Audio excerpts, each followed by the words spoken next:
Hello friends, good evening. तो इस video में हम आपको बताने वाले हैं कि अगर आपके पास जो कोई हार्ड डिस्क है इस तरीके की, यानी कि आपके लैपटॉप में अगर कोई हार्ड डिस्क लगी हुई है और वो चलते चलते खराब हो गया है लैपटॉप, या अगर आप लैपटॉप को ऑन करते हैं और ऑन करते ही उसमें लिख के आता है बूट डिवाइस नॉट फाउंड, यानी कि अगर आप उसमें विंडो भी इंस्टॉल कर रहे हैं, विंडो इंस्टॉल नहीं हो रही है, या विंडो इंस्टॉल तो हो रही है लेकिन बहुत टाइम ले रही है, ओवर टाइम, यानी कि 2 घंटे 3 घंटे इस तरीके से, या आप जैसे ही लगाते हो विंडो डालते हो और वहां पे लिख के आता है हार्ड डिस्क नॉट फाउंड, या हार्ड डिवाइस जो है वो बूट डिवाइस नॉट फाउंड। तो अगर इस तरह की अगर प्रॉब्लम है और आपका जो उसमें जो डेटा है इसके अंदर वो बहुत ज्यादा इंपॉर्टेंट है, तो आप इस हार्ड डिस्क को किस तरीके से आप अपने घर पे ही इसको रिपेयर कर सकते हो और जो अपना डेटा है इंपॉर्टेंट आप उसे रिकवर कर सकते हो। तो इस वीडियो को लास्ट तक जरूर देखते रहिएगा। तो मैं इस वीडियो में आपको बताने वाला हूँ कि सेटअप बाय सेटअप किस तरीके से आप इसको ओपन करोगे और किस तरीके से आप जो केसिंग का यूज करके इसका जो डेटा है वो आपको बचाना है, और मल्टीमीटर से क्या क्या आपको चेक करना है, कैसे चेक करना है, क्या कौन सा कंपोनेंट खराब हो सकता है ज्यादातर, तो उसको आप सही कर सकते हो सेटअप बाय सेटअप। तो वीडियो अच्छा लगे तो लाइक करिएगा, चैनल को सब्सक्राइब करना मत भूलिएगा। ओके, तो सिंपली मेरे पास एक ही हार्ड डिस्क है जो कि सैमसंग की है। ये बूट डिवाइस नॉट फाउंड का मैसेज आता है जब भी हम किसी लैपटॉप में लगाते हैं, यानी कि हार्ड डिस्क जो है वो डिटेक्ट नहीं कर रही और हमने मदरबोर्ड को प्रॉपर्ली चेक कर लिया है, मदरबोर्ड जो इसका सही है, फिर भी ये हार्ड डिस्क जो है वो वर्क नहीं कर रही है। तो आज हम इसको सही करेंगे इस केसिंग की मदद से। आपको बताएंगे कि इस केसिंग का कैसे यूज करना है या और भी किस तरीके से इसके आप यूज कर सकते हो, सही कर सकते हो। तो सिंपली आप इस हार्ड डिस्क को पहले यहाँ पे इसके बैक साइड में एक कार्ड लगा होता है, ठीक है, तो आप इस कार्ड को ओपन कर लीजिए।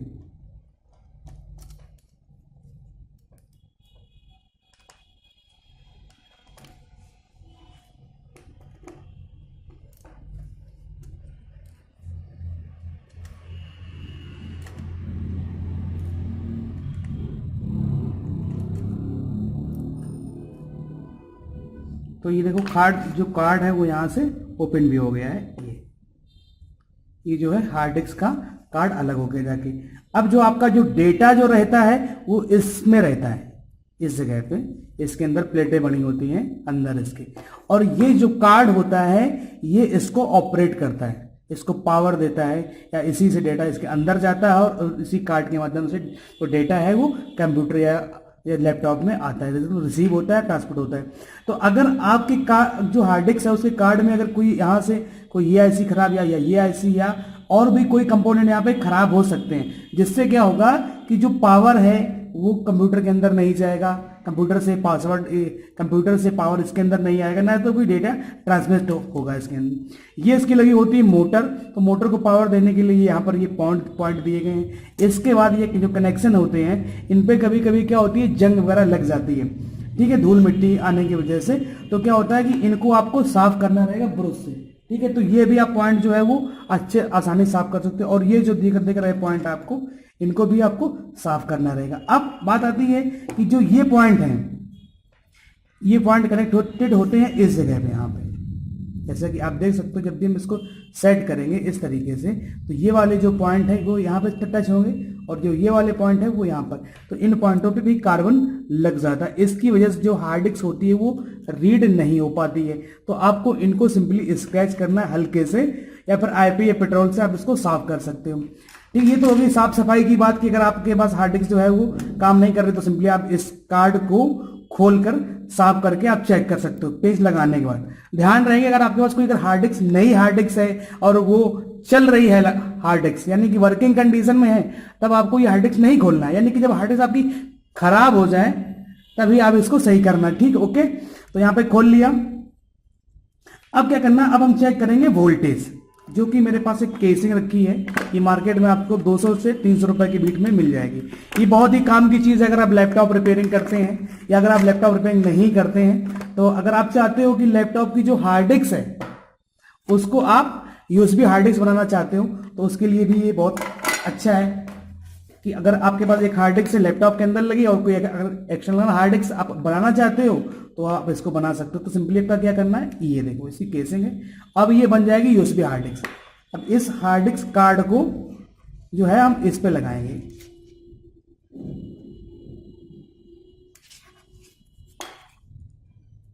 ये लग गया। ठीक है। अब इसको हम क्या कर सकते हैं, इसमें हम वोल्टेज चेक कर सकते हैं और जो कंपोनेंट जो खराब है वो भी चेक कर सकते हैं कि अगर इस कार्ड में कोई अगर प्रॉब्लम आ रही है तो हम इस कार्ड को बदल करके अपना जो डेटा है वो हम सिक्योर कर सकते हैं, डेटा हम अपना बचा सकते हैं। ओके, तो सिंपली हमें क्या करना है, इसको हम लैपटॉप के यूएसबी पोर्ट से कनेक्ट कर देते हैं। ये देखो मैंने यहाँ पे इसके यूएसबी पोर्ट पे लगा दिया। देखो यहाँ पर जो है लाइट वो वर्क करने लगी। ओके, अब क्या करना है, हमें इसको मल्टीमीटर से जो है उसके वोल्टेज चेक करने हैं। ठीक है, क्योंकि जो हार्ड डिस्क होती है वो लैपटॉप की वो 5 वोल्ट से ऑपरेट करती है। तो इस कार्ड पे है वो 5 वोल्ट, जो 5 वोल्ट है वो यहाँ पे आ रहा है या नहीं आ रहा है, वो हमको 5 वोल्ट चेक करना है। तो मल्टीमीटर को हम सेट करेंगे डीसी पावर सप्लाई पे। यहाँ पे वी लिखा है और डीसी का सिंबल है और 20 वोल्ट हम यहाँ पे सेट करेंगे। ओके, सेट करने के बाद हमें अब क्या करना है कि जो रेड प्रॉब है या ब्लैक प्रॉब है, हम जो ये गोल गोल जो यहाँ पे राउंड दिए गए हैं कॉपर के, इस तरीके से होल है, तो ये होता है नेगेटिव सिरा। तो नेगेटिव सिरे पे हम क्या करेंगे, इसके ब्लैक वाली जो इसका तार है मल्टीमीटर का वो हम लगा देंगे। लगा दिया। अब हम चेक करेंगे जो यहाँ पे कैपेसिटर लगे हैं, कुछ मॉसफेट लगे हैं, उनको चेक करेंगे कि इन पे 5 वोल्ट आ रहा है या नहीं आ रहा है। चेक करते हैं, तो इस कैपेसिटर पे जो है वोल्टेज नहीं मिल रहा है। नेक्स्ट कैपेसिटर पे तो यहाँ पर 1 वोल्ट की सप्लाई बन रही है। ओके, इसके बाद इस कैपेसिटर पे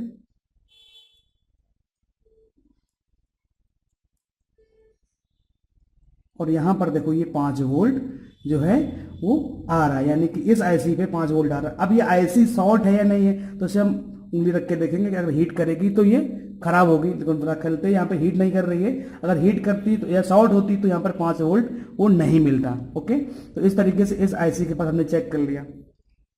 अब हमें इनके पास चेक करना है ये कैपेसिटर। तो देखो इस कैपेसिटर पे भी 5 वोल्ट मिल रहा है। ठीक है, और मॉसफेट पे के इसके ड्रेन सिरे पे 3 वोल्ट मतलब 2.5 वोल्ट, और यहाँ पर भी 2.5 वोल्ट, यानी कि ये भी सही है।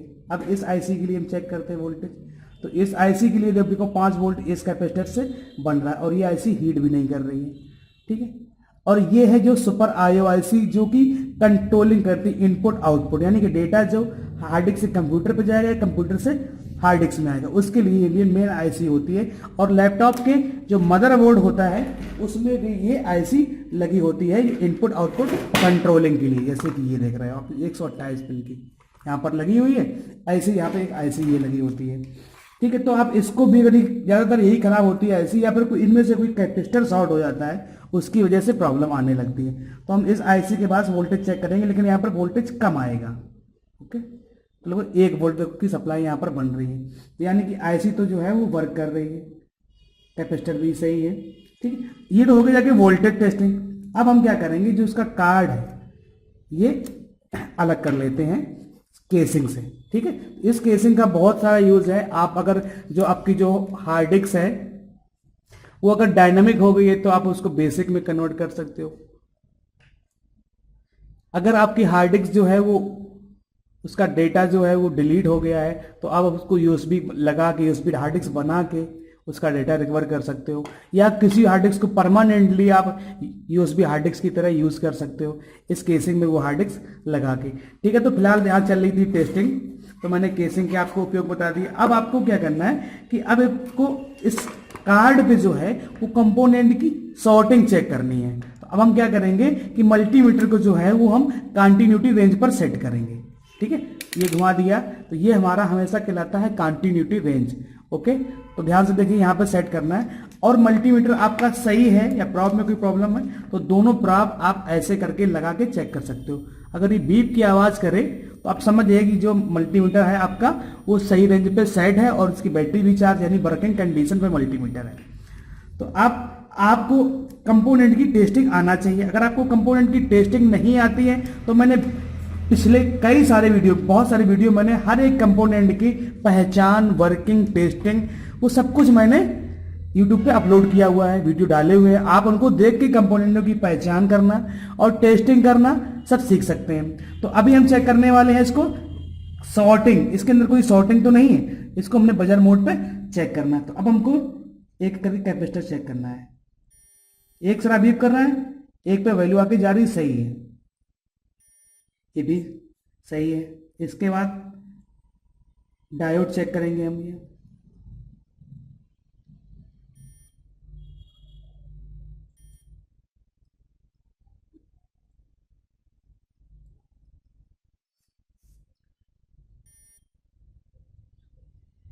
हमारे इतने ये जो सेक्शन है वो कैपेसिटर भी सही है, डायोड भी सही है, और यहाँ पर जो कॉइल लगी है इन कॉइलों को भी चेक कर लेते हैं। बीप कर रही हैं आपस में, कॉइल जो होती है वो बीप करती है। और इसके बाद जीएनडी जब हम चेक करेंगे माइनस से या नेगेटिव से, तो ये कॉइल बीप नहीं करेगी, यानी कि ये सेक्शन जो है वो इतना तो सही है। इसके बाद यहाँ पर जो कैपेसिटर लगे हैं उनको हम चेक करते हैं। यहाँ पर एक सारा बीप कर रहा है, यानी कि ये पैरेलल में लगे हुए हैं, एक सारा बीप कर रहा है, एक पर वैल्यू आ रही, सही है। इसके बाद ये कैपेसिटर,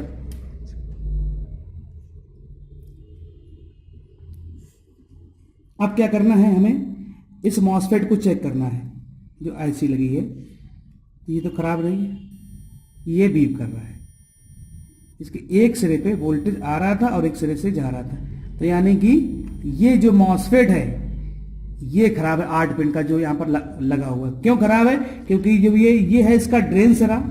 जो मैंने मॉसफेट के सेक्शन जो वीडियो बनाया था मैंने उसमें आपको बताया था कि जो मॉसफेट होता है उसकी टेस्टिंग कैसे करते हैं। तो ड्रेन टू सोर्स हमेशा वैल्यू आती है, तो इसमें क्या कर रहा है, ड्रेन सिरा ये है और ये क्योंकि पॉइंट यहां पर ये लगा है इसके, और ड्रेन और टू सोर्स, तो ये कर रहा है बीप। ओके, तो अगर हम इस मॉसफेट को बदल दें तो हाँ जो ये कार्ड जो है वो सही हो सकता है। और हम चेक कर लेते हैं इसके आगे कैपेसिटर, तो सही है, फिलहाल माइनस पे लगा के एक सिरा बीप कर रहा है, सही। इस आईसी के पास लगे कंपोनेंटों को चेक कर लेंगे, ये भी सही है, एक सिरा बीप कर रहा है। तो यानी कि अगर ये मॉसफेट ही एक हमको मिला टेस्टिंग के दौरान कि ये मॉसफेट जो है वो शॉर्ट है, बट कि इस पे वोल्टेज तो आ रहा था, जो ड्रेन पे आ रहा था वही वोल्टेज इसके सोर्स पे आ रहा है, ठीक है। जबकि ऐसा नहीं होना चाहिए कि जो ड्रेन पे है वो सोर्स पे है। और ये जब चलो कोई दिक्कत नहीं अगर वोल्टेज आ रहा है, लेकिन अब ये क्या कर रहा है, बीप बता रहा है, कंटिन्यूटी, क्योंकि ड्रेन टू सोर्स हमेशा वैल्यू आती है और यहाँ पर ये बीप कर रहा है। तो यानी कि ड्रेन टू सोर्स एक ही पॉइंट हो चुके हैं। तो हमें अगर इस पॉइंट मॉसफेट को अगर बदल देंगे तो जो ये हमारी हार्ड डिस्क है वो वर्क करने लगेगी। अब ये मॉसफेट कहाँ से मिलेगा, क्योंकि इसके ऊपर नंबर लिखे हैं, नंबर के हिसाब से इस पे ही मॉसफेट जब लगेगा इसका तभी ये वर्क करेगा। तो आपको क्या करना है, सिंपली बहुत से जो लैपटॉप की जो पीसीबी आपके पास जो खराब हो जाती हैं उनमें इन मॉसफेट को आप ढूंढ सकते हो, ठीक है। मार्केट में आप लेने जाओगे तो आपको बहुत कम जगह पर मिलेगा ये, ठीक है। तो अब जो खराब आपके पास जो लैपटॉप पड़े हैं उनकी पीसीबी से आप निकाल सकते हो और निकाल के आप लगा सकते हो, ओके, इस तरीके से। या फिर आपका पास कोई कई सारी अगर हार्ड डिस्क पड़ी हैं, दूसरा कार्ड है, तो कोई अगर कार्ड से निकाल के लगा सकते हो तो इस मॉसफेट को आप लगा सकते हो यहाँ पर दूसरा। तो ये जो है हार्ड डिस्क जो है आपकी वो वर्क करने लगेगी और डेटा भी आप रीड कर सकते हो। अगर आपका ये कार्ड खराब है और आपका ये हार्ड डिस्क सही है तो आप इसमें कोई दूसरा कार्ड है सेम इसी कंपनी का, आप कार्ड लगाकर इसका जो डेटा है वो रिकवर कर सकते हो। ये भी एक मेथड है, इस तरीके से आप अपना डेटा जो है सुरक्षित कर सकते हो।